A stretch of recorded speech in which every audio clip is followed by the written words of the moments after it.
All right, we're back, and let's talk about Vega. Vega is actually a very important Greek, and that's why we're including it with one of the Greeks in this fundamentals video. It's one of the things that we do keep an eye on. Depending on the type of trading you're doing, you might want to have a lot more close attention to it. Other times, not so much. So let's get into it. Now, for some of you older folks out there, you might be thinking of the 1970s Chevrolet Vega, which was plagued by problems, as considered one of the worst cars, or remembered as one of the worst cars that GM ever produced. But it actually looks kind of cool. I found this picture, someone, souped it up a little bit, put these cool rims on it. It actually looks kind of cool to me. Interestingly, in 1971, the base price was only $2,091, just a few $100 more than the Volkswagen Beetle. Of course, the Volkswagen Beetle outlasted everyone. All right, but let's get on to options Vega, the most important thing here. Now, Vega measures the rate of change in an option's theoretical value given a 1% change in implied volatility. So Vega, V, volatility.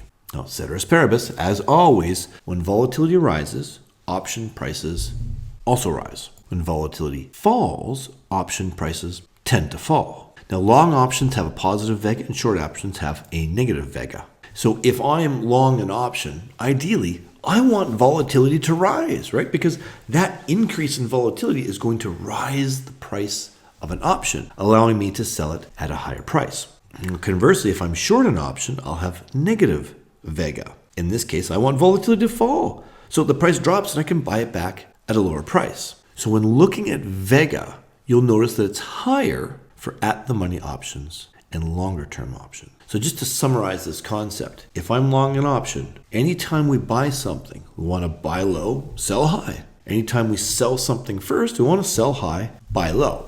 If I'm long an option and the volatility rises, the interesting thing is let's say I buy a 50 call. The underlying price doesn't matter, but the strike is 50. That price of the underlying might not move. But for some reason, the volatility increases. Oh my gosh, there's uncertainty. There's going to be an announcement by the company. You'll get these increase in premiums. The underlying price didn't move at all. But boom, you've just made money because the volatility increases and the prices have gone up. People are saying, hey, we don't know what's going to happen. We're going to increase our prices. If you want to buy these options, now you got to pay more. The reverse is true as well. I've been short options and I've seen it go my way. So let's say I sold a call and the price is going down. I'm like, yay, the price is going down. It's going more out of the money. That's great for me. But the value of the option is going up. It's going against me a little bit. What? Well, that's Vega risk. All of a sudden, yes, the price might be going down, but there's something going on. There's something happening which is giving me a lot of uncertainty, and implied volatility is going up, so the premiums are going up. Now, this is not going to last forever. Usually it'll last for a few hours or a few days or something, but it's quite an interesting phenomena when you see, hey, it's going for me or it's going against me, and the prices of the option's not doing what it's supposed to do. Well, a lot of time, that's the effect of Vega, that volatility. So let's take a look here. When we're talking about Vega, it's higher for at-the-money options and longer-term options. So I took a couple of screenshots. So I took, this is Ethereum, or Ether, November 25th. You can see Ether there. This is the November 25th option chain. And it's about 14 days to expiry when I took that screenshot. The current price of ETH at that particular time was around $1,200. And I've circled the Vega here on the left for the calls, and I've circled it over here on the right for the puts. So the at-the-money Vega is around 0.95. But you'll also notice that the Vega for both calls and for puts are pretty close to each other. Now let's look at something a little bit longer term. This had 14 days to expiry. Let's look at something a little bit further out. So here's the option chain for June 2023, about 8 months out from the time I took the screenshot. That's a lot of time, right? Anything can happen in 8 months. Now the Vega for those 1,200 strikes, remember the current price of Ether is around $1,200. Okay, so we can see it's 3.54. As you can see, Vega of 3.54 for the at-the-money strike is significantly higher than the previous example, which had 14 days to expire, which was 0.95. That's shorter-dated options, which expires in about 2 weeks. There's a lot more time to expiry, obviously. We've got 8 months to expiry. So that's a lot more time where the underlying price can make a significant price movement and go in or out of the money, right? So the Vega, the volatility, the pricing in there is built in because you've got that extra time. So let's just say I had a call option. It's trading at $5. That's how much it's worth. And it's got a 0.3 Vega. If implied volatility increases by 1%, because that's what it's measuring, I would expect that call price to rise about 30 cents, making the call worth $5.30. So one could say that Vega is measuring our implied volatility exposure. So what's that risk to us? All of a sudden, implied volatility shoots up or goes down. That's what Vega is measuring. So especially when we're looking at an underlying asset where volatility can be very explosive, and that, if we talk about cryptocurrency, oftentimes that's cryptocurrency, although as I'm shooting this video in the last few months, that volatility has really come down. But we can look at stocks like Tesla. There's a lot of stocks, and there's a lot of commodities, oil, gold, natural gas right now, because of things that are going on in the world, which can have very explosive volatility and big changes. So it's easy to see how quickly a 5 or 10% increase in implied volatility can significantly move an options price, especially for strike prices, particular strike prices that have a very high Vega. Vega is still very, very important because I'm not going to be inclined to sell options if they have low Vega. Or I'm not going to sell them a lot. I'll be much more careful. When volatility is high, that's the perfect time to sell in anticipation or hoping that the volatility comes down. Again, sell high, buy low. If Vega is low, if we've got something that's historically moving around a lot and has a high volatility, all of a sudden, it's not moving much, hasn't moved much for a few weeks, it's likely that the volatility is, boom, going to expand again. That's a perfect time to buy volatility. So Vega is actually quite important if you're switching between strategies. So if we're thinking, hey, we think this thing might go. We don't know if it's going to happen today, tomorrow, in 3 weeks, or 2 months from now. But we suspect that Vega might go back to more of its historical norm. That's when we'd be buying options. We'd be buying longer dated options. And we'll talk about those strategies.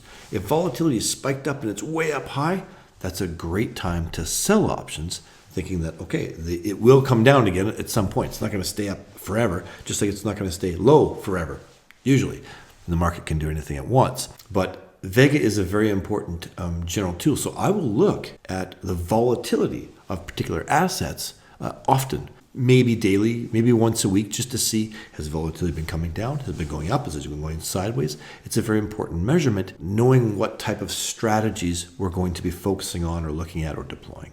So because we're primary option sellers, we're usually short Vega, and we're usually looking for volatility to drop. We love when the volatility goes up and we can sell volatility. As I mentioned, if volatility is low, I'm going to be very careful selling. I'll be very limited in my positions, half expecting that, hey, this can go against me. No problem. And that's when, there's different strategies. People might say, look, I don't want to risk too much in a low volatility environment, but I still want to earn theta. They might stay very short term and run the gamma risk. But we can talk about those things later. So this, of course, does leave us vulnerable to volatility increases, which can happen very, very quickly, as we've seen, and it will always be the case in the markets. You just never know. Anything can happen. So key takeaways from Vega are this.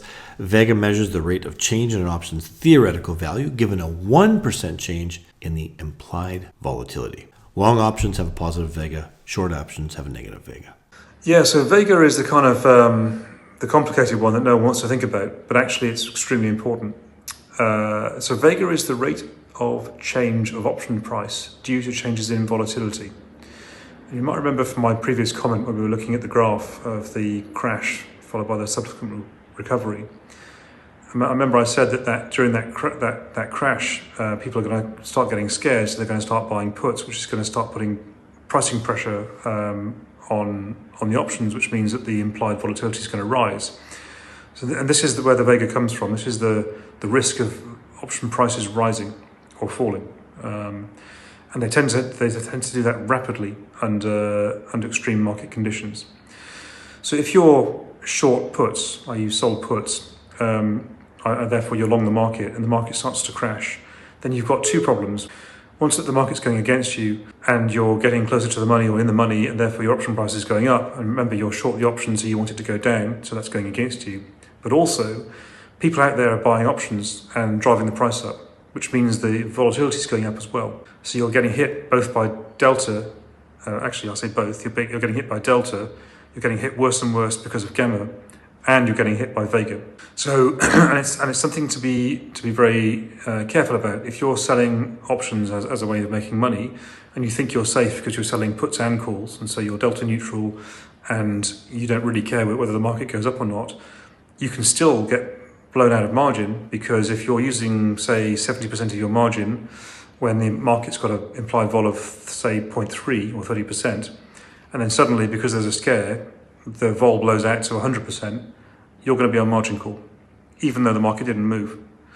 And so it's very important you take account of that. Now, actually, one way to do that is to buy cover. So if you're short a strangle, if you're short a call and short a put, if you were to buy a strangle further away from the money, you're paying a little bit of premium. You're going to reduce your overall max profit.